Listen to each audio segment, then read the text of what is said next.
कोणाला नेपाळला सोडायचे ठरवणारे जरांगे कोण? जरांगेनं एकट्यालाच महाराष्ट्रामध्ये राहायचं आहे का? भुजबळ आणि जरांगेंनी वैयक्तिक टीका करणं टाळावं, वडेट्टीवारांची प्रतिक्रिया.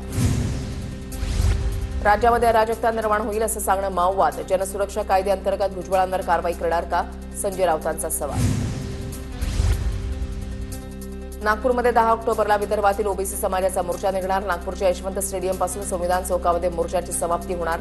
विजय वडेट्टीवार यांची मागणी. सातारा गॅझेटविषयी मंगळवारच्या बैठकीमध्ये समितीचे अध्यक्ष राधाकृष्ण विखे पाटील अधिक माहिती देतील. मंत्री शंभूराज देसाई यांचं वक्तव्य. तर सातारा गॅझेटमधील कागदपत्र जीर्ण असल्यामुळे अधिकृत पडताळणीसाठी वेळ देणं महत्त्वाचं, अशीही प्रतिक्रिया. छत्रपती संभाजीनगरच्या वैजापूरमध्ये मुख्यमंत्री फडणवीसांचे बॅनर. टार्गेट फक्त देवेंद्र फडणवीसच का? मराठा आरक्षणावरून बॅनरबाजी. मुख्यमंत्री फडणवीसांच्या समर्थनार्थ लावलेल्या बॅनरवर उल्लेख.